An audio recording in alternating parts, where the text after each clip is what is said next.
Welcome to Gumball Love. I'm Melissa Ledger, professional relationship coach, creator of Gumball Love and the Back to You Academy. If you're ready to stop the cycle of toxic men, get through the breakup once and for all, and finally get back to you, you are in the right place. This journey is about healing your heart, and you are encouraged to take the pace that is just right for you. In the process, you will build a foundation of confidence and strength that will make you unshakable, I promise. So get ready to level up your mindset and your lifestyle as you awaken the seeds of greatness just waiting to burst into full bloom. Let's do this.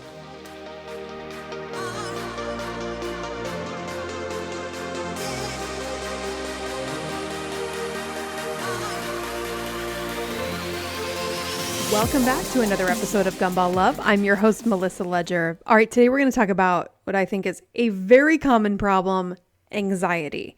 So obviously 2020, if you haven't dealt with anxiety before, you probably have in this year because it is so hard. And for those of us that dealt with it anyway, I think this is a really helpful exercise. I do this all the time.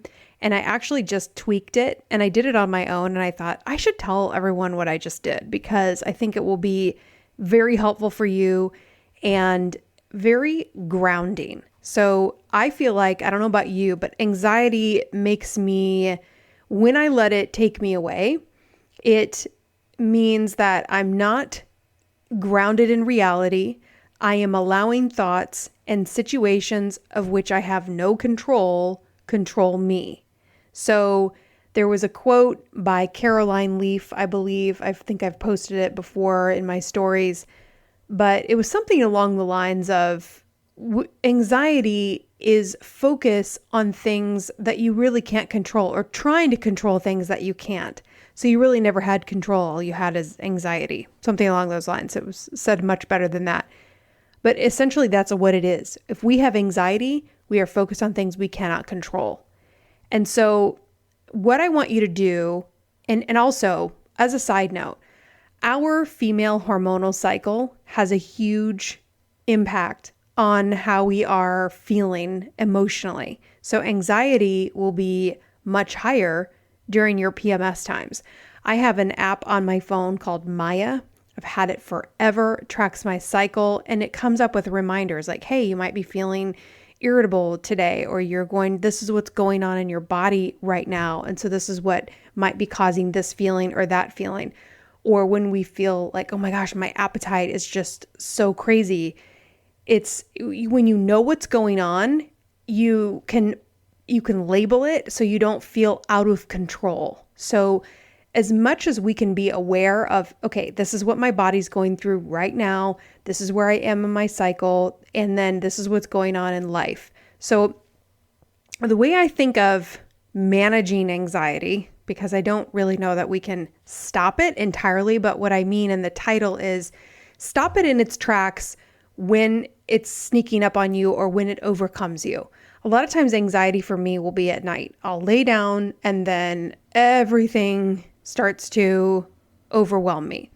Sometimes I don't even have this in my notes, but last night was a terrible night. I couldn't sleep. I had terrible anxiety. I was thinking of all these weird scenarios. And since you guys now know, I relocated from New York, so I'm in this temporary living situation. And so my mind is, what if this and what am I doing? Like, what are you doing? What are you doing? What if this happens? What are you doing then? What are you going to do then? It's like that constant what if. If you are a spiritual person, that's often the enemy asking, what are you going to do? What are you going to do? What are you going to do? And a lot of times we just don't know what that answer is because we have to live it out, right? But the enemy will constantly keep reminding us of the things we can't control to create more anxiety. So what I decided to do is create a list or a document of how I ground myself in those moments where anxiety seems to be overwhelming. And so I want to share this process with you. If you don't journal, I think this is a really good way to get yourself used to the idea that journaling is not a Dear Diary moment where you have to have your book and write in perfect cursive handwriting. But I did do that back in the day. But I had a lot of journals that I would start and then I would think, oh, I didn't finish that. And I just wish I would have said, who cares if you go a month without writing anything down? Write things down when you feel like it. And then as you do it more and more, it will become a habit. And maybe not. Maybe it's not going to be even an every month thing for you. But I think it's helpful when we write these things out, because otherwise it starts to accumulate, it starts to snowball. And also, depending on where we are in our hormonal cycle, we can make ourselves believe things that are not even real. Okay, so let's go back to the system. How do I stop it? All right, so here we go. First, I want you to write down, and if you can, write this down right now. I'll give you the overall structure.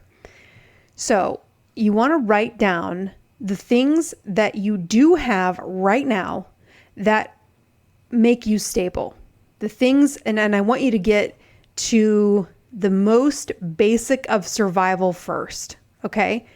And, actually during the whole Corona situation, we did sort of face those fears, right? Food, remember when we were buying groceries and we had to think, oh my gosh, am I going to survive? Am I going to have enough food? Am I going to have enough toilet paper? I mean, we did kind of look at the basic human needs, and then that became the most important.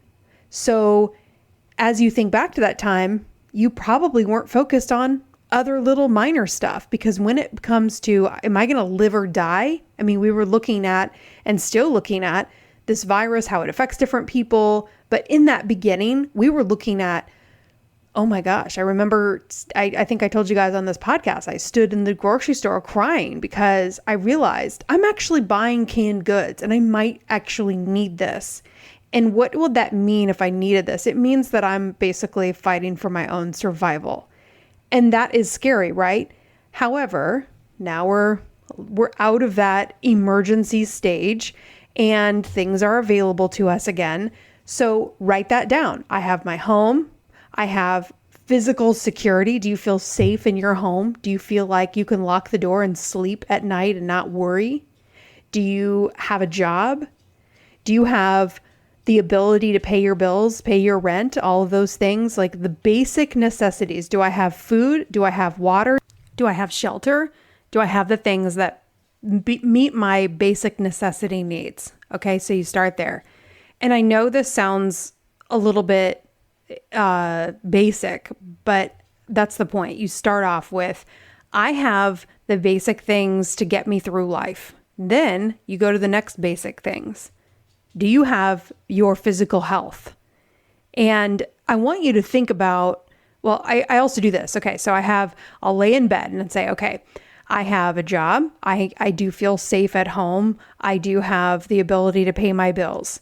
And if you don't have some of those things, then you can put these in different categories. So you focus on what you have. Let's say you don't have a job right now, but you do have a place to live. Maybe you moved in with somebody else, or you have something, like whatever you have that you can say, okay, this is secure, or this goes in the things that I have in the security bucket.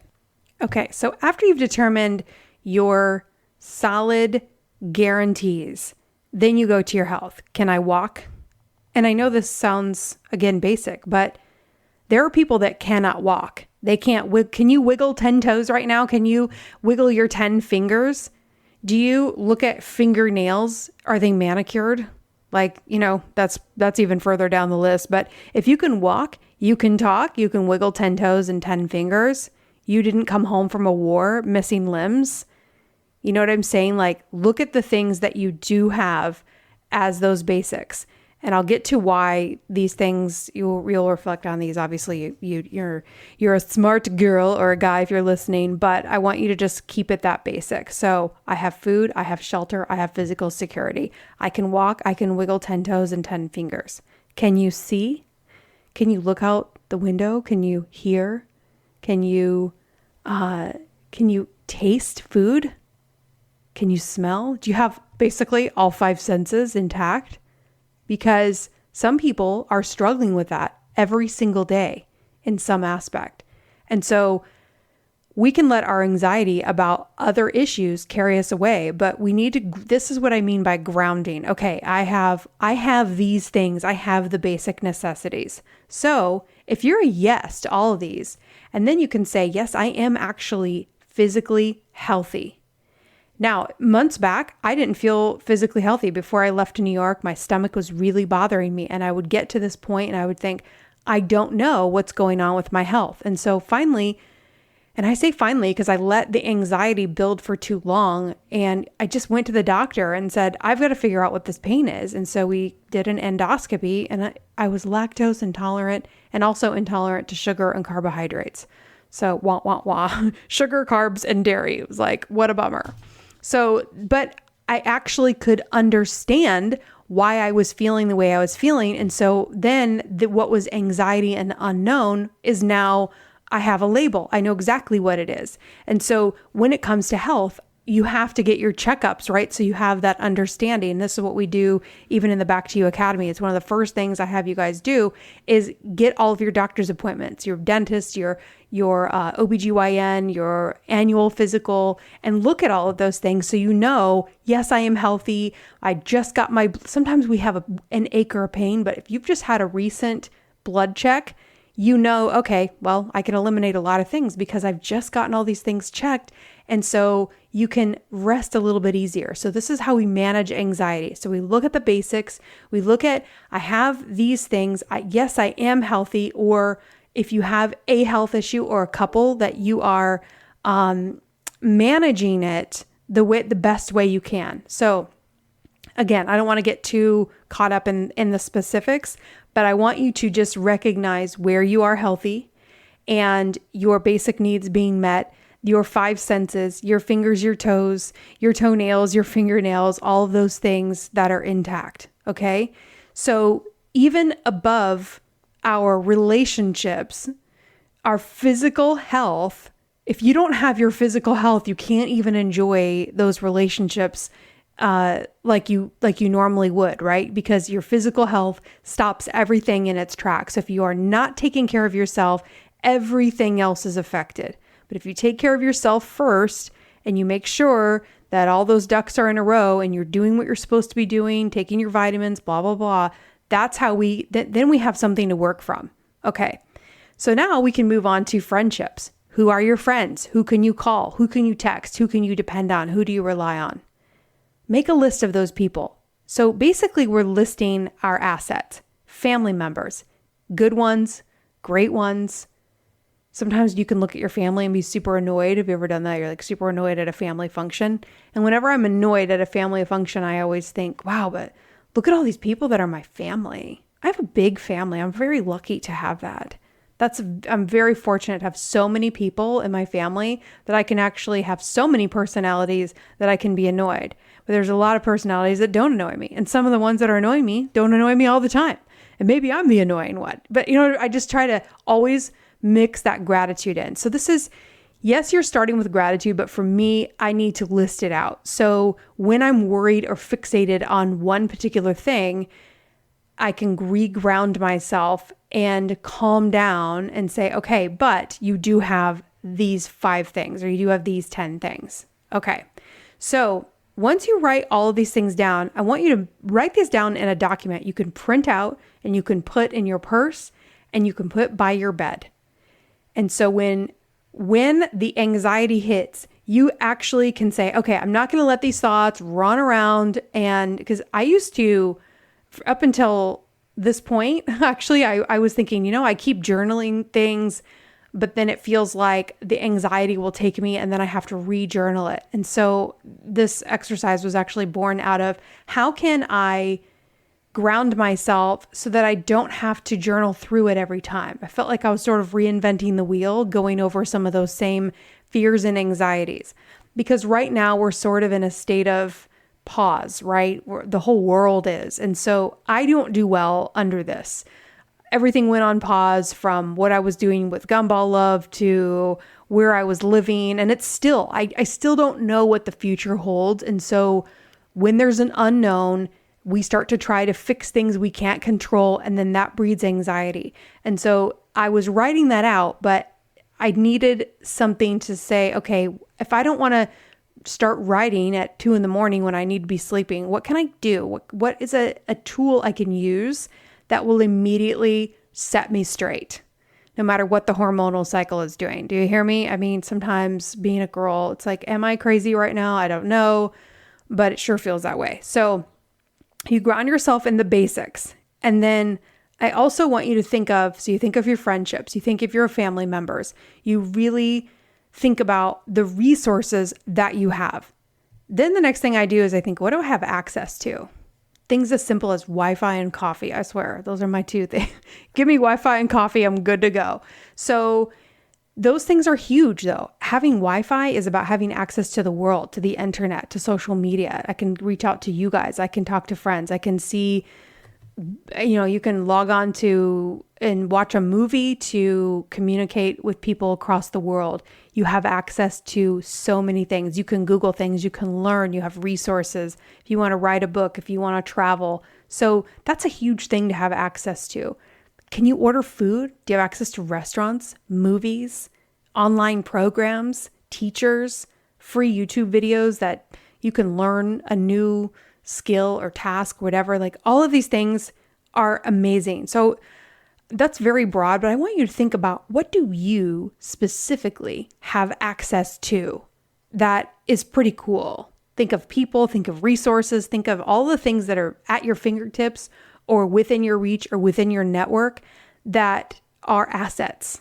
So if you had to write it out, okay, when push comes to shove, what do I have that I can get my hands on right away? Okay. Then I want you to, and this might seem completely counterintuitive, but I want you to then write out, what are your fears? Okay, these are the things I have. This is what I'm grateful for, but what is it I'm worrying about? Okay? And I want you to, so let's say one of your biggest worries is, what if I never find love? I remember I used to do this when I was single. I would think, what if I never find the guy? What if he's not out there? Because what I was looking for seemed impossible. But I was learning from my happily married people that being picky was what I really needed. And now that I have a person that fits every single one of those requirements, I'm in awe that I found him. But I used to think, what if I never do? And I would just lay there and then I would worry and I would create all these scenarios. So if you're doing that, so I'll tell you, like, first of all, what if I never find love? Okay. Will you die from it? No, you will not. What else would you do with your life if you never found love? I used to tell myself, okay, I would still teach, I would travel, I listed all the things out. How likely is it that you won't find love? Probably highly unlikely. So then look at, what do I have control over? You do not have control over when. You do not have control over the compatibility. It either is there or it is not. So just know you cannot contort yourself in any way, nor would you want to be attractive to your significant other. They're either going to love you or they are not. And when they do, even all the gross stuff that you hate about yourself, that's not going to scare them away. So that's just an example. Okay. So when you list your fears, and I want you to really list your biggest fears, like the ones that really bother you, the ones that keep you up at night, I want you to go there and say, okay, I am afraid, maybe you're afraid that there's an ache or a pain in your body and you're like, what am I going to do? What if it's cancer? What if it's this? Allow yourself to say what you would do in that situation. Okay, if it's this, then I will do X, Y, and Z. How likely is it? 20%, 10%, 5%, whatever. And then ask yourself, what is within your control? So it's like, yes, you have some control over some things, but most of the time, like let's say you're in a relationship. What if he stops loving me? It's out of your control. So you can worry about it, but the worry will not produce him feeling a different way because we cannot control people and their actions. And so if you're sitting there worrying about it, ask yourself, okay, what is within my control? So I made this list of all the things I was worrying about. And do you know, I think I had 5 or 6 things, and all 5 to 6 things, I had no control. So I, again, was I was worrying over things I can't control, which is the definition of anxiety. So we're trying to force an outcome. We're trying to make things happen in a certain way, in a certain time frame.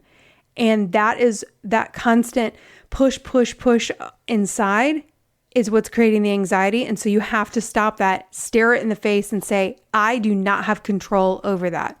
This is what I can do. So you take care of yourself and, sorry, I'm looking at 2 different notes. So what can you control? So you can go out, you can take care of yourself, you can meet people. So going back to what if I never find love? What's the part you can control? You can take care of yourself. So a lot of times when we're not finding love, we're also not taking care of our body. We're eating ice cream and pizza and tacos. And then that creates another feeling of you feel gross, you feel like you're not healthy. And so we're numbing pain, but then we're creating more anxiety by the way we're numbing. And so what you can do to control it is you can take care of yourself, treat yourself occasionally, but don't overdo it. Get out and meet people. Go online dating intermittently. You don't have to stay there forever, but just do it for periods of time and understand that your happiness is not determined by finding a relationship. I'm going to tell you this forever and ever. Finding a relationship does not make you happy. Statistically, it's proven. Happily married people and happily single people have almost the exact same happiness level. So when you understand that your happiness isn't determined by that, then you look at a relationship completely different. A relationship is going to be a lot of work. So you want it to be with the right person where you're not forcing it. So you cannot force it. And also when you find the right person, you're not going to be able to get away from each other or imagine a life without each other. Okay?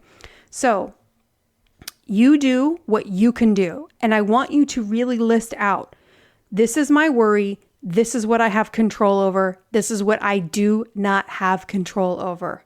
And what I do is I put that in the category of what I pray about. So this is what I hand over to God. And if you have a lot of anxiety and you're a control freak like me, you have to constantly remind yourself, this is where God works. This is what I do. And I have to remind myself of my job. And that is it. And there's a great scripture, faith is being sure of things hoped for and certain of what you do not see. Oh, I love that. So having faith, you hope for things and you are sure of what you're hoping for and certain of what you do not see. And that's the part where God, I don't see this, but I am certain that you are going to provide this, or you are going to resolve this, or you are going to take care of it. I am certain of what I do not see. I am certain that you are taking care of this right now. Or the serenity prayer, right? God, grant me the serenity to accept the things I cannot change the things I can, and the wisdom to know the difference. So that is the summation of this process. Really look at, what can I change? What do I actually have the ability to change, and what is up to God? And I have to, and then pray for that wisdom to know the difference. So other ways that you can manage this are, if you are in waking hours, so I want you to have this list by your bed. Okay, here's the worries. Here's what's in my control. Here's what I need to pray about. This is what I can do. If it's during the day, you can just, people say go for a workout, but sometimes in that mode, you're just not in the mood to work out. So you can just go for a walk or go to the gym and just go sit in the sauna. It's you sweat, you still burn calories. It's kind of like a workout, but you just have to sit there. So you can just lay there and do nothing. You can bring a book, but find something like that isn't necessarily a workout. If you can work out, great, because you're going to burn that energy. Even if you just walked and then sprinted for as long as you could sprint, and then that's all you do, and you just keep walking or you go in, just give yourself like some high exertion so you really burn off some of that anxious energy. So if you are a Christian, I believe that anxiety is pent up worship. So just give me a little moment here. So when we are worshiping, we are giving thanks to God. We are taking time to just worship God. And that is really, I believe, releases a lot of anxiety. If I just take time and I don't ask for anything, I just take the time to praise and be thankful. So gratitude, being in that connection with God, almost always my anxiety goes away. However, for some reason, I have to relearn this, weekly because I'm such a control freak. So I want it to happen. I want it to happen in a certain way. I want to know what's going to happen, when, how. It's maddening, right? But if you're like this, and I think a lot of us are, I think we think, oh, God, I have anxiety. There must be something wrong with me. But why not just figure out a way to manage it? Why not just figure out a way that you can work through it? So you can make this or customize this to however it works for you, and make the tweaks. But I hope this gave you at least an overview of how you would manage this. So if you were driving or you just need a quick recap, I'm just going to start with this. If you're laying awake at night and you're thinking about the what ifs, here are your top 8 things. Number 1, your job, your finances, your physical security. How are those top 3 things? Your home, your finances, and your job, which I know is more than one thing, but I just want you to put that in a category. How do I feel about that? My physical health. Can I walk? Can I wiggle my toes? Do I have those basic things? If you can walk, you can run, you can dance, you have a lot. Think of how your life would change immediately if you could not do one of those things. If you wake up and you can put your feet on the ground, you can walk around without anyone helping you, think about how different your life would be if you just couldn't do that. You would have to be in a wheelchair. You'd have to have people helping you. And maybe you're in that situation right now and you're like, hey, that's me. And so if that's you, then you take that and you say, okay, I may not be able to walk, but I can do X, Y, Z, right? We have to look at what is it that I can do in spite of my challenges. But if you are blessed enough to be that healthy, then whether the relationship works out or what happens with our situation of 2020, it all gets put into perspective. And then as you tell your brain, okay, I know you're worried and you're running around with all these crazy thoughts, but let's just bring it back and let's get our feet back on the ground. And let's really look at what's real, what's not real, what I'm pretending could happen that may not ever happen. A lot of times we're predicting a future that doesn't exist and never will. So am I doing that? Am I trying to predict a false future? And so if you are doing that, then recognize, okay, these thoughts are valid, could be valid, but they are actually fake and you've just created things out of thin air. Maybe they could happen, but they're not reality. So put it into perspective, put them in the appropriate buckets and tell me how this works for you, because we can really get carried away with dumb stuff. And then what happens is we release all this cortisol and all these stress hormones, and we're just overwhelmed with fear, which keeps us in that fight or flight mentality, which makes us keep weight on that we don't want to have on. It puts extra stress, makes our brain foggy, all these things. And so if you can just stop, and even if you can create a template, I may create a template. I'm going to see how well this one works, because sometimes you create the structure, but then new things happen or new developments happen. And then you're like, oh, that's in the past. So you need to redo it, right? You're going to restructure your template that fits what your life is and what's going on right now. So I wanted to put this in there because I know a lot of us are going through this, whether you are in a relationship or you're not. So if you're in a relationship and you are stressing out about things that are not happening, my favorite thing to do. But I'll tell you what, with my significant other, I do most of the stressing out about things that don't exist by myself. I journal through it. I pray through it. I go to my therapist. And most of the time we put all this stuff to bed and it's not a worry.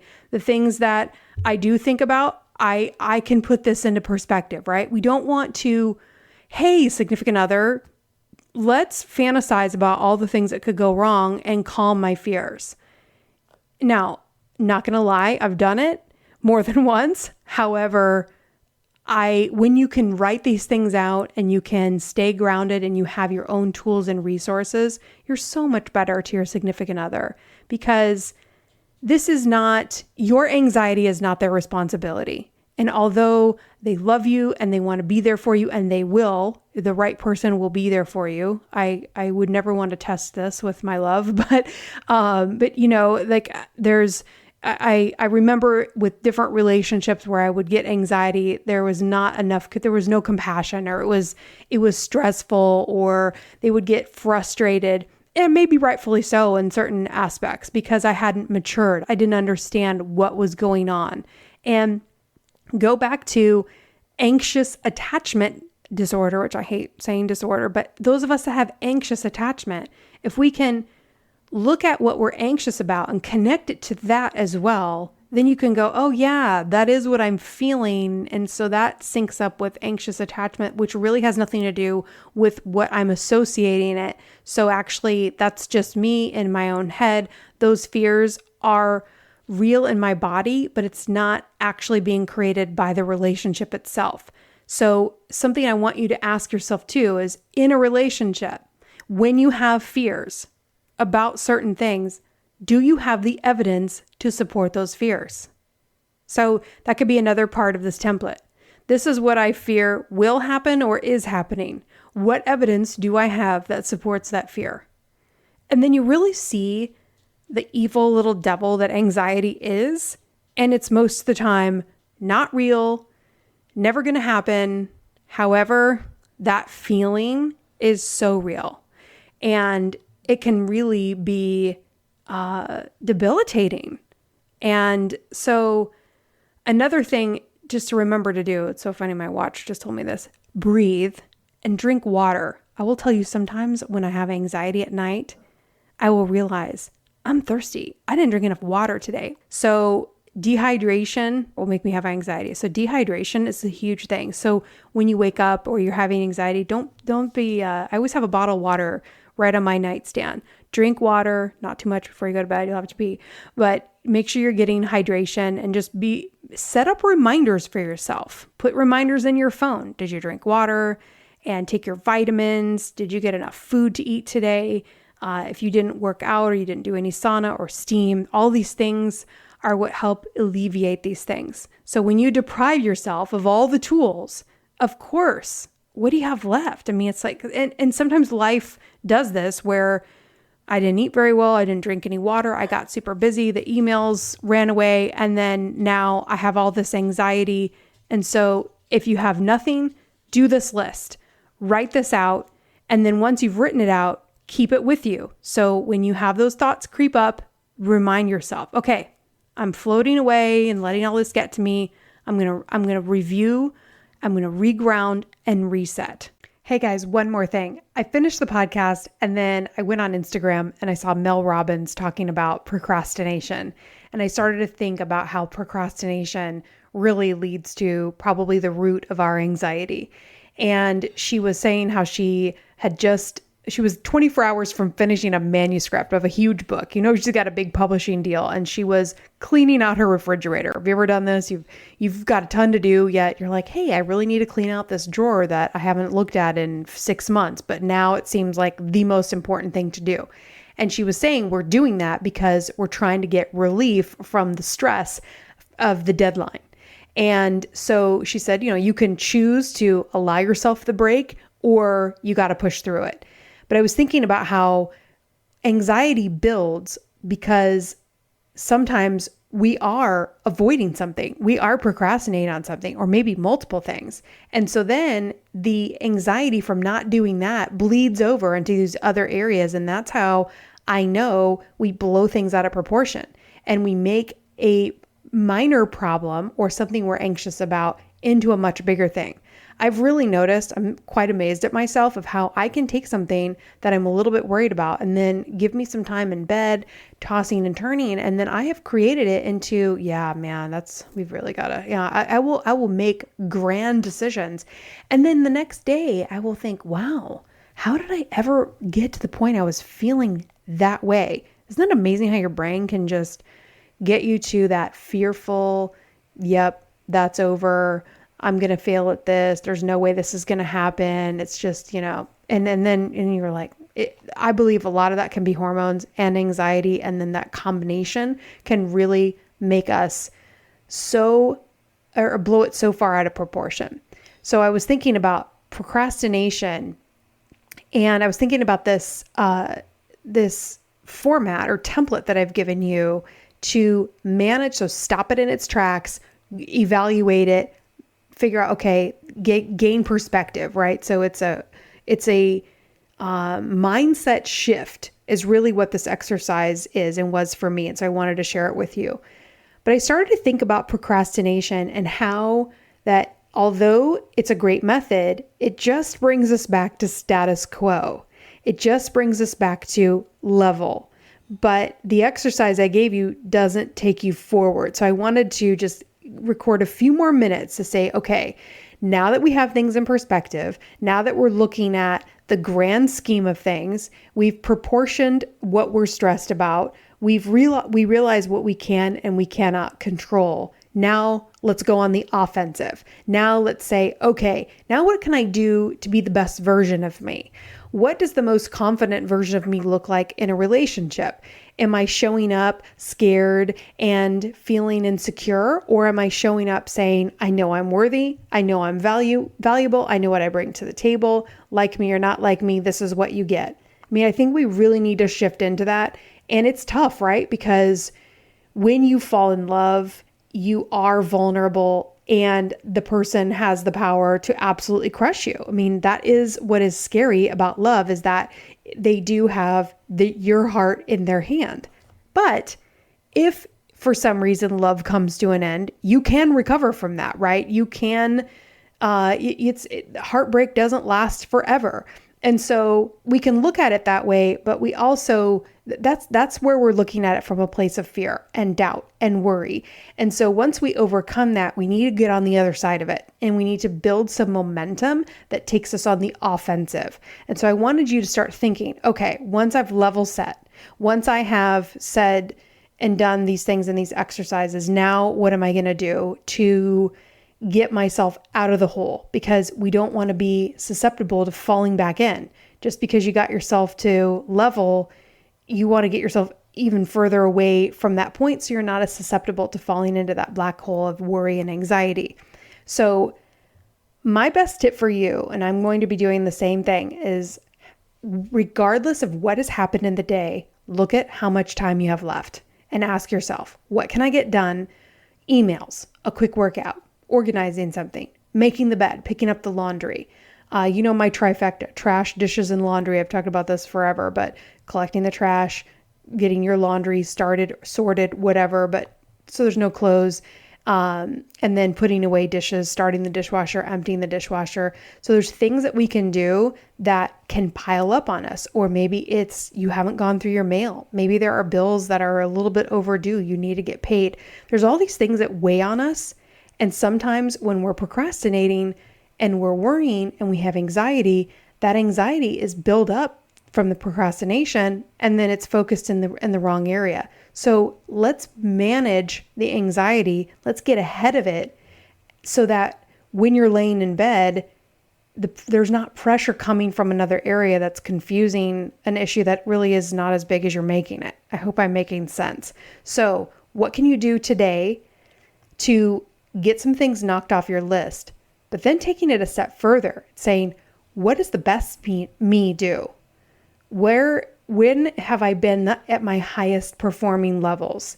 So have you listened to a podcast that puts you in a different mindset, that teaches you something new? Have you read a book that you've been putting off and you've been watching Netflix instead. Hello, that's me. I'll be like, oh, I'm so tired. I want to just watch Grey's Anatomy like I do every day, every night. And it used to be Friends until they took it off Netflix. But that's my rest. But then the best me would read even just for 15 minutes and then watch Netflix and I fall asleep to it, whatever. But do you know what I'm saying? Looking at what am I feeding my mind every day? Because if you keep feeding the anxiety, that's what you're going to get at the end of the day. So getting on the offensive and getting things done, putting the right things in your mind, putting the right things in your body, and taking that pressure off of yourself so that when you do this exercise, if anxiety comes, then you have an even better perspective, or you'll need to do it less and less because you're taking those things off your plate.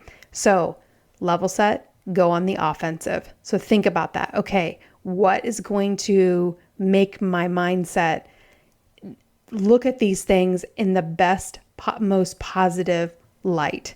So when you are the most faithful, you are the most excited, you are the most optimistic, that if you have a significant other in your life and you have fears and doubts, but you also have optimistic thoughts.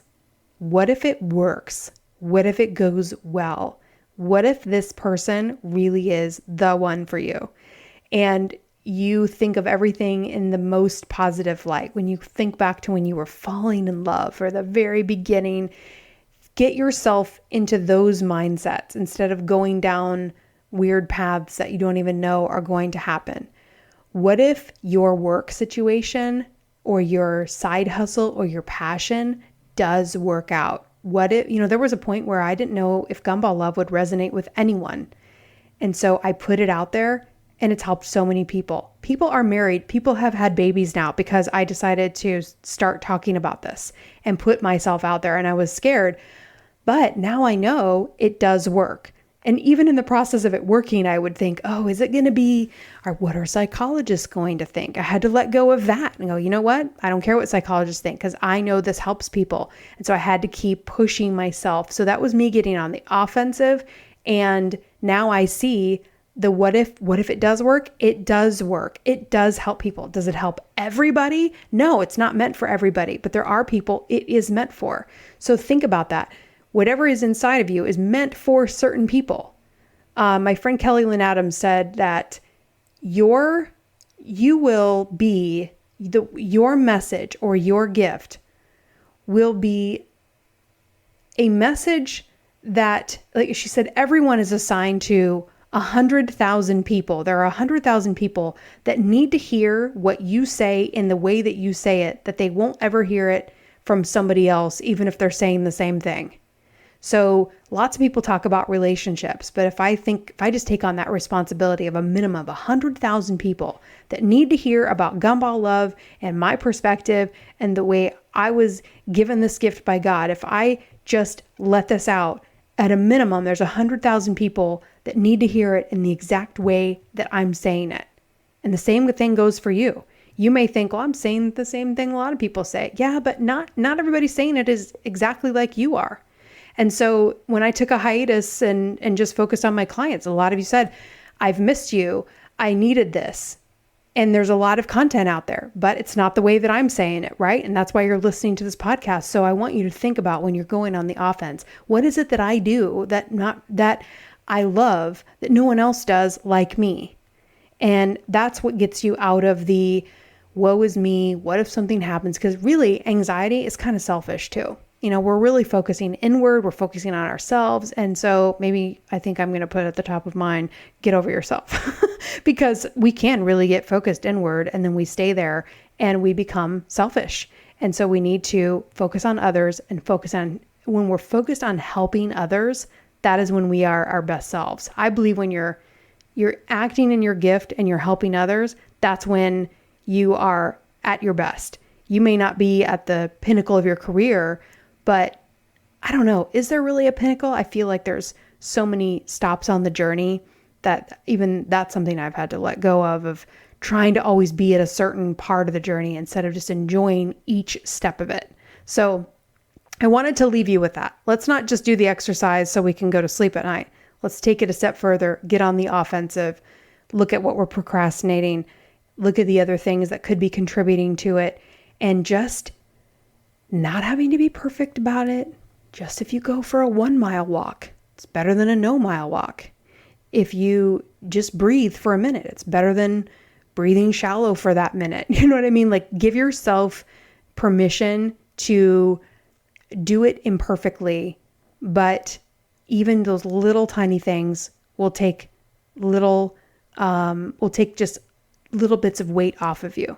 So right now it's 5:45 p.m. as I record this, and I can say I actually have not worked out today. So what I'm going to do is I'm going to make sure that I do some power walking and even maybe some sprints. Whoa, hold on a second. But when you sprint, you really get deep into your lungs and it feels so good, and you release stress. So anxiety, pent up stress, it can be, if you are a worshiper or a praise and worship person, that's maybe pent up worship and energy that needs to be given up in gratitude and praise. And so we've got stress, we've got procrastination, we've got anxiety, all that can be released in different ways. So when we're on the offensive and we are proactively attacking this, we are feeding our minds with positive things before the fear and the doubt and the worry creep in. So there's your message. Get out of the hole, get to level set, and then get on the offensive and set up your day. Say, tomorrow, what am I going to do tomorrow that keeps me on the offensive? And what am I going to listen to tomorrow? What am I going to read? What book am I interested in? How can I set this in motion? Is there a group I can join that keeps me connected to like-minded people? Set up accountability. Don't do this stuff alone. It's really bad to do things alone. I don't work out alone. I'm in Rachel Luna's Faith Activated Journal. I've joined many focus groups, masterminds, because it's cool. It's fun to be a part of it. It's fun to do these things with other people. I do my own masterminds with you guys through the Back to You Academy, coaching. We are supposed to be doing things in a community. So if you're struggling in an area, build a system of accountability and community around it. You will be so much better off than trying to manage this all by yourself. Don't believe for a second that you should be doing everything by yourself. It's a terrible mindset. If I could go back in time, I would have told myself to do this from day one. Would have been so much easier. And even if you just start with therapy, perfect start. That's where I started. So anyway, I'm getting into other podcasts, other topics. Get on the offensive. You can do it. Let me know how this helps you. Please, I would love to hear from you via email or Instagram, DM, wherever you want to reach me. Until next time, girls, I'll talk to you soon. Bye-bye. Thank you so much for listening. If you want more information or to schedule a private coaching session, or better yet, to join the next Back to You Academy, go to gumballlove.com. If you loved this podcast, I would love for you to share it with your friends. And if you really loved it, a 5-star review is the best compliment you can give. Remember, you are enough, you are right where you should be, and the only thing you have to do is keep going. I'll leave you with my favorite quote by Henry David Thoreau. Go confidently in the direction of your dreams and live the life you have imagined. Until next time, I'll see you soon.